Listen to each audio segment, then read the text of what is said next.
We talk about the US Constitution like it's this ancient text carved in stone. But what if the people who wrote it never meant for it to be permanent? What if they actually built it to be fixed and expected every generation, including us, to keep working on it? Well, for most of American history, that's exactly what people did. But then, about 50 years ago, the repairs just stopped. So we're going to dig into why. Okay, so our story actually starts with Harvard historian Jill Lepore.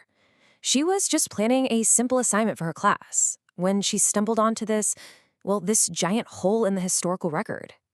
As she put it, a huge piece of American history, the story of all the ways people have tried to change the country's founding document, was just missing. Her plan sounded pretty straightforward, right? She wanted her students to hold a mock constitutional convention. They'd come up with their own amendments, and to do that, they'd research similar ideas from the past. Simple enough. Except for one little problem. That history she wanted them to research, it wasn't just hard to find. It was pretty much non-existent. There was no single searchable place to find all the amendments ever proposed in the United States. Just think about that for a second. How can a democracy really understand its own potential if it doesn't even remember all the ways its people have tried to change things in the past? So Professor Lepore and her students did what any good historians would do. They decided to build it themselves. With some funding and a whole lot of hard work, they created something called the Amendments Project, a digital archive with the full text of every single amendment ever formally introduced in Congress. It was like a massive historical spelunking adventure. And what they found was just staggering. We're not talking about hundreds of proposals. They uncovered nearly 12,000 different attempts to change the Constitution. That is an incredible number. 12,000 ideas for how to reshape the nation, compared to just the 27 that actually made it through. And, these lost ideas tell a really fascinating story about America. And some of these forgotten proposals are wild. For instance, back in the progressive era, you had socialists who were so frustrated with the system, they actually proposed abolishing the Senate entirely. And then on the complete other end of the spectrum, you had Southern segregationists who kept introducing amendments to repeal the 14th Amendment, mostly as, political theater for the folks back home.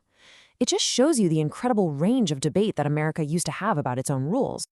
To really get why this matters so much, we have to go back to 1787. The country's first shot at a government, the Articles of Confederation, it was failing, badly.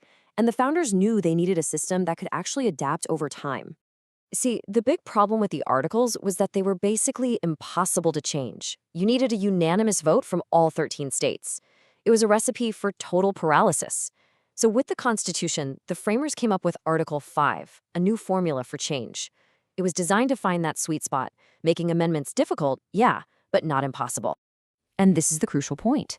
The founders never saw the Constitution as some sacred, finished product. They fully expected future generations to argue about it, to debate it, and to fix its flaws. It was designed from day one to be a living, breathing document. But then, somewhere around the 1970s, that process just ground to a halt. And to understand why, we have to look at one specific, really popular amendment that came incredibly close to passing, and its failure changed absolutely everything. So, it's 1969, and there's a proposal on the table to get rid of the Electoral College. This was not some fringe idea. Get this, a whopping 80% of Americans supported it. It had support from both parties and was just widely seen as a common-sense democratic reform. The proposals sailed right through the House of Representatives, but when it got to the Senate, it was killed by a filibuster led by just a small group of senators. And here's the kicker. They didn't kill it because they had some deep philosophical disagreement with the idea. No, they did it as political payback. The amendment's sponsor had blocked some of President Nixon's Supreme Court nominees, and this was their way of getting even. The consequences of that one act of political pettiness have been absolutely dire. Even back then, people were warning that the Electoral College was a ticking time bomb for the country's political stability. A popular democratic reform was defeated for petty reasons, and the whole process of amending the Constitution, it just never really recovered from that blow. So what happens when the people's path to changing the Constitution, the amendment process itself, is blocked? Well, the fight for change doesn't go away. It just moves somewhere else entirely. So instead of that slow, difficult, but ultimately democratic process of amendment, constitutional change now happens almost exclusively through the Supreme Court. The power to define the nation's highest law has shifted from millions of citizens to just 9 unelected justices. And this shift, it's a huge driver of the intense political polarization we're all living through today. It's why every single Supreme Court nomination becomes an all-out war, because the stakes are just so incredibly high. The court has become the only game in town for making fundamental changes to American life. Professor Lepore really captures this feeling perfectly. Instead of being active participants in our own democracy, she says we've all become spectators, just frozen, waiting on the edge of our seats for 9 people in robes to decide our future. The whole idea that we, the people, could imagine and build a different future for ourselves, it just feels impossibly far away now. But the problem isn't just that a piece of political machinery is broken. The real loss is something much deeper, something Lepore calls the philosophy of amendment. The origin of the word itself kind of tells the whole story. Amendment comes from the same root as the word mend. It literally means to correct, to repair. So the power to amend is the power to make things right. It's this deep belief that we can fix our own mistakes. By abandoning the amendment process, we've lost more than just a tool. We've lost the practice.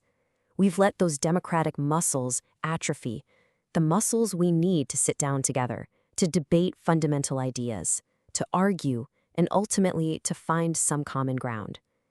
Those skills are the very foundation of a functioning civil society. The founders gave us a constitution that could be repaired, improved, and mended. The power to make amends is written right into the document. But after 50 years of letting that power just sit there unused, the real question is, have we forgotten how?